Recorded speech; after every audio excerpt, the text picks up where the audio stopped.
Hello, hello. Now we have another chapter of this Akane-Banashi. A lovely series about a young woman who wants to become a rakugoka. Here we see her practicing something. Oh, Jugemu, Jugemu. I've heard people say this before. I think this is like an incarnation or something. This is like some superstitious thing you can say under some circumstances, but it's also used as like a vocal warm up. I think I might be conflating a few different things here, but I've definitely heard this before in some context. I can't really think of where. Just noticed that this series is translated by the great Stephen Paul, one of the OGs of fan translation in manga, who was doing purely text translations of One Piece going back decades now. That eventually got hired for Viz to be the official One Piece translator, which is just so cool. I remember back in the era where there was like warring fan scanlations, there was different groups that would release some of the big series. There would be these debates about, okay, well, what is the actual dialogue saying in this new chapter of One Piece? And we would always defer to Stephen Paul. Anyways, moving on. This year marks the 20th anniversary of the student rakugo competition known as the Karaku Cup. It's traditionally fielded to college or vocational students 18 years and older. Okay, so she's heard of this before. That makes sense. This is certainly something that would be on her radar. But she's not 18 yet. I think she's 17. Request the limitations were relaxed for high school students. Oh, okay. Wait. Never mind. I'm an idiot. I thought this was the teacher. I forgot what the teacher looked like. I thought this was the teacher talking to Akane. But this is like some televised interview or something. Where he's explaining, this is why high schoolers are getting involved in stuff too. Don't often have the chance to observe amateurs, especially young ones. I selfishly requested to see as wide a range of rakugo as possible. Now what do you imagine? I hear that often. People assume that would be more frightening. Business of making people laugh, remember, so relax. See, this is something that I think is really interesting about just inherently how the story has to be told. With like any shonen series, you want like a big diversity of characters. You want all sorts of types of personalities so that people can cling on to them, the sorts of people they like. There's going to be something, that appeals to them, that represents the sort of character archetypes they prefer.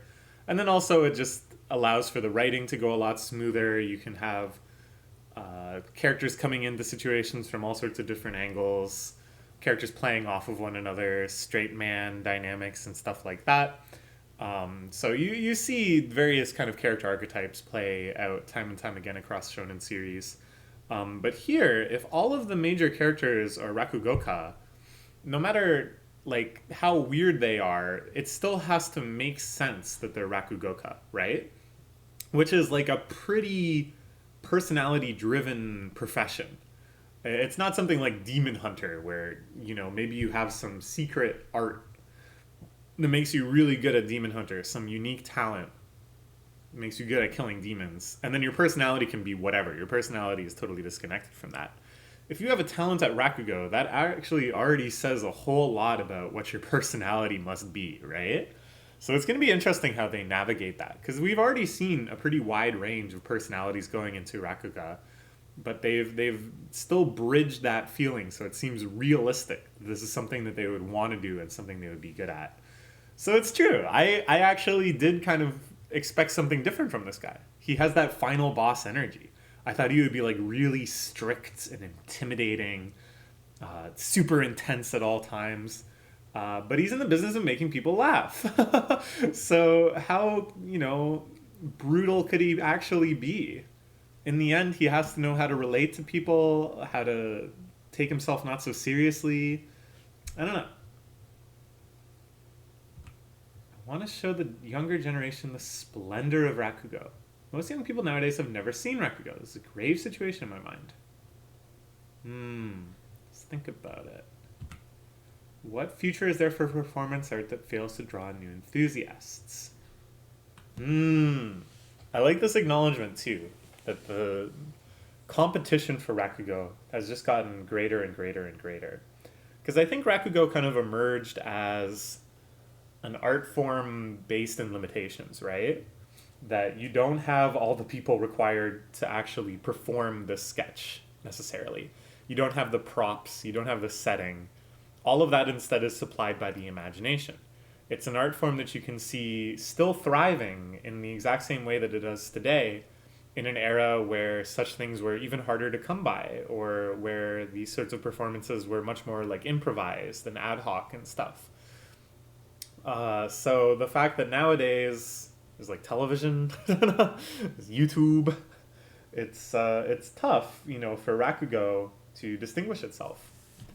We have to ensure that Rakugo's cultural flame doesn't burn out. This is very admirable. So why did you expel your whole class? Doesn't that seem like it's doing the exact opposite of what you want? I think ask the young folk what they think of today's Rakugo business.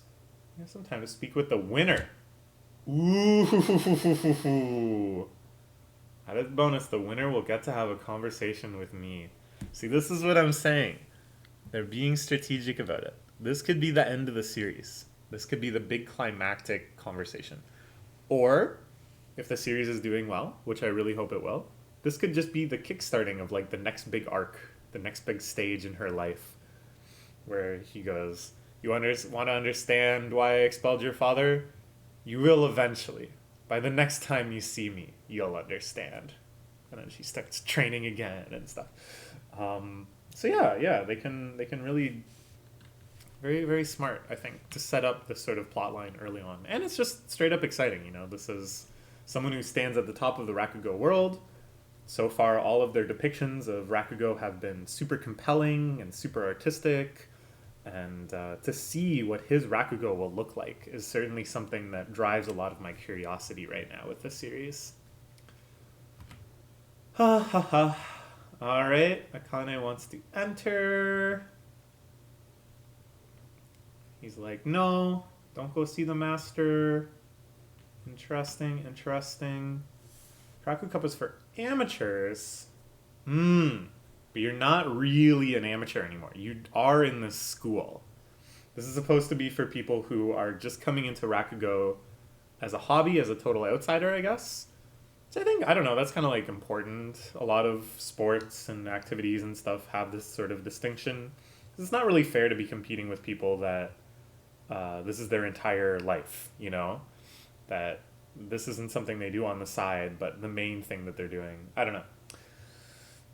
Asking to participate in this competition is like claiming I'm not a pro, I'm just an amateur. And if you ask me, it's a dishonest thing to do. I chat with Master Isha. That's not a prize, that's torture. What about? Oh, well, come on, man. You should know. Or does he know? Maybe he doesn't know about her dad. I'm not actually sure. I don't remember. I'll ask him why he kicked my dad out of the school. Look out for me, but I don't have time to waste. I don't know. I get it. I get that she's saying, like, his point about this amateur distinction. I think whenever there are things like this, for example, in fighting games, they have what are called Arcadians, where a certain tier of player is disqualified, like people who consistently win or are ranked within their region or whatever are not allowed to enter. And the idea is that it allows other people to experience the stress and the thrill and the triumph of making their way through bracket to the final stages that otherwise would maybe only make like top 16 or whatever. They're really cool. It's always a great honor to be banned from them. I loved whenever people were like, yo, you going to the Arcadian? Nah, I'm banned. That feels great. But there are situations where like they slip up and someone who ought to be banned was just missed.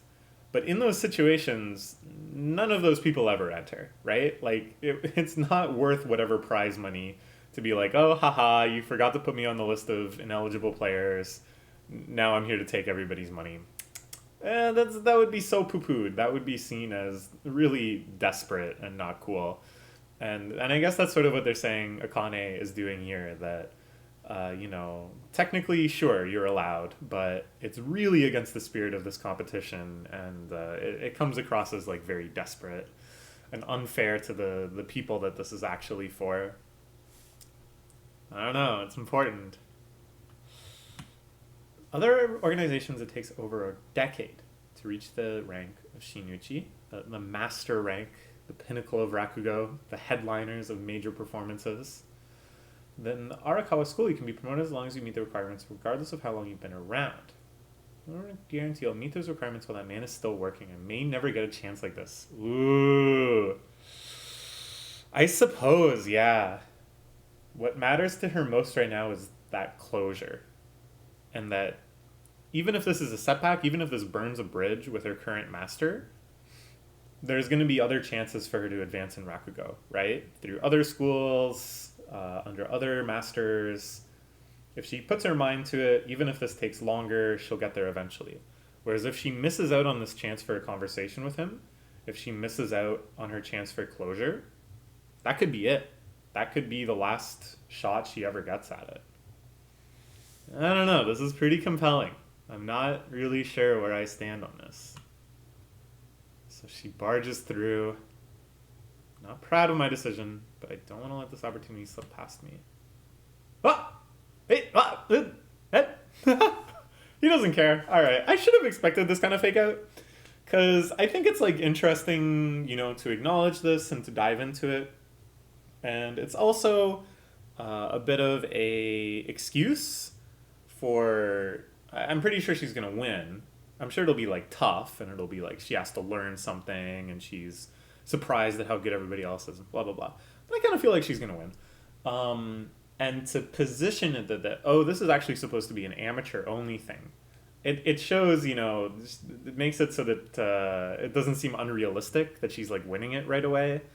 And it still sets up this, ominousness, this potential, but the pros, the other people that are in schools, even if they're the same age, could be way stronger than her, right? So it's like, because they want that storytelling element, they should kind of acknowledge this dilemma, but I think I agree with this decision not to make it like a major source of emotional turmoil, right? Because the focus is still on the actual event itself, on her having to win and this opportunity. We shouldn't get too bogged down on, is she doing something dishonest? Kumiko already told you everything I would have said. I really like that too. He just heard it all and he's like, yeah, I guess.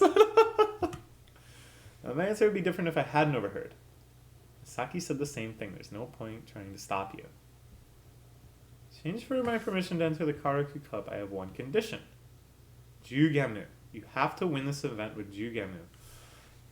Oh, I heard it from Rakugo. I heard it from the series Yugachi-kun Doesn't Have Any Friends, which is a wonderful, wonderful manga series. I really highly recommend it. I love the character of Yugachi, who indeed has no friends. And he's a Rakugo fanatic. He's always listening to Rakugo recordings. He has this one Rakugoka he idolizes that he wants to see. And you learn a lot about Rakugo through the series, too. That was one of the big series that really got me into it. And there's parts where he's just kind of like mumbling and like running through Rakugo stories himself. He's like a pitcher in baseball, and there's this little arc where he learns that reciting Rakugo in his head, or sometimes out loud, will help him calm down. And I think that's where I heard people going, Jugemu, Jugemu. It was from that. It wasn't some... Okay, we figured it out. Yeah. I remember this one. It's a long, long name, and the joke is that you say the whole name every time, which is very funny when you're doing it in all sorts of different voices and characters and in all sorts of emotions. All how many laughs you can squeeze out of repeating the same phrase, right? I like this. This is really cool. Because as I said before, they have to set it up that it's both realistic that she can win, but it's still challenging and compelling and engaging. And this is a perfect way to do this. It would be like if I entered the Arcadian, but I had to play like my Pikachu or something like that, which would be fun. Go out there and win with your right straight alone. Don't think you can win? I can do it. I'll win this event by performing Jugemu. Okay. No, this isn't your style. Good grief. You always wear a daredevil. Now, I'm not sure what he means by that, but he's referring to the judge? The judge is a daredevil? For opening up the competition like this? For offering that prize? I don't know. You know what I'm almost expecting is to meet another character that's another child of one of these expelled students or something. Because it kind of feels like he's acknowledging by saying, oh yeah, the prize is to chat with me. He's acknowledging, oh, I have a lot of enemies in the world of Rakugo. I have a lot of people that have like a bone to pick with me. So maybe that's what he means by saying you're always a daredevil? Okay.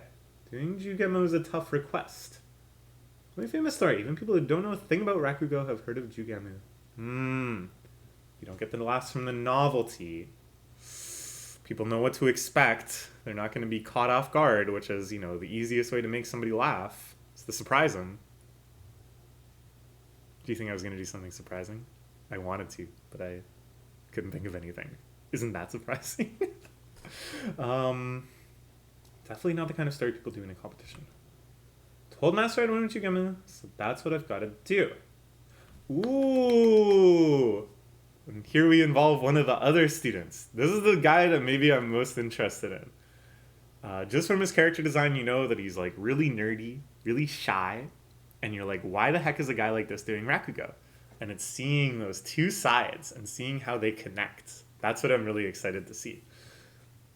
The Shiguma School's best Terakoya, a master of old literary teachings. Oh, this is going to be fun. And especially with Akane's super bold and brash, never slow down personality. Yeah, this is going to be great. Okay, let's look forward to the next chapter. Hopefully I'll get to it sooner than this one. I hope you check this series out. I hope you're enjoying my discussion of it. I really, really love this series. I'm really excited to see where it's going to go. So bye-bye for now.